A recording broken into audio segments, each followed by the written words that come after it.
àwọn ọ̀dọ́ ìlú ya wọbi tí wọ́n ti ń fàwọn ọmọdé ṣiṣẹ́ aṣẹ́wó.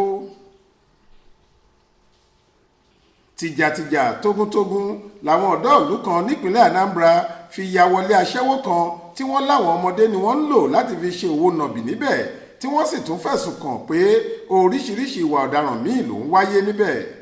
nílùú kan tí wọ́n ń pè ní Ọ̀bà níjọba ìbílẹ̀ gúúsù Ìdẹ́mìlì nípínlẹ̀ Anambra làwọn ọ̀dọ́ náà ti kó ara wọn sórí ọ̀kadà tí wọ́n ń pariwo lọ bíi pé wọ́n fẹ́ lọ jagun. láàárọ̀ ọjọ́ ẹtì Friday ọjọ́ 23 oṣù kẹfà ọdún yìí ni wọ́n ya wọbẹ̀. gẹ́gẹ́ bí ìwádìí ṣe fìdí ẹ̀ múlẹ̀, arábìnrin kan tí wọ́n ń pè ní Madam Ukwu Venze ni wọ́n ló nílé aṣẹ́wó yìí tó sì ń darí ẹ̀.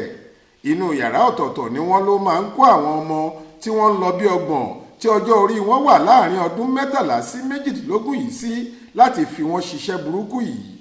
lásìkò tí wọ́n fọ̀rọ̀ wá àwọn ọmọ náà lẹ́nu wò, ọ̀kan nínú wọn ṣàlàyé pé àjọsọ ti wà lórí bí wọ́n ṣe ń pín owó iṣẹ́.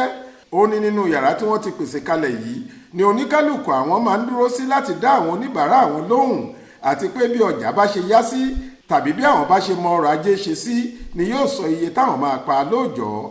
ó ní ó ti níye tí yóò wọ àpò màdámù nínú iyekíye táwọn bá pa lójúmọ́. ọ̀kan nínú àwọn ọmọ náà tí wọ́n tún bá sọ̀rọ̀ sọ pé ọmọ ọdún 13 péré lòun, àti pé Ukpo nípínlẹ̀ Anambra lòun ti wá.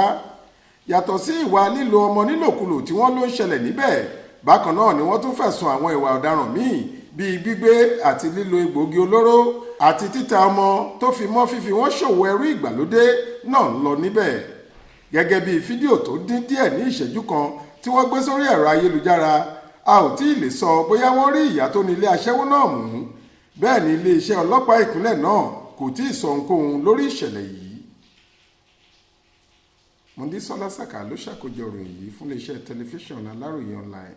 Faith Adébọ́lá ló kà á sétí ìgbọ́ yín.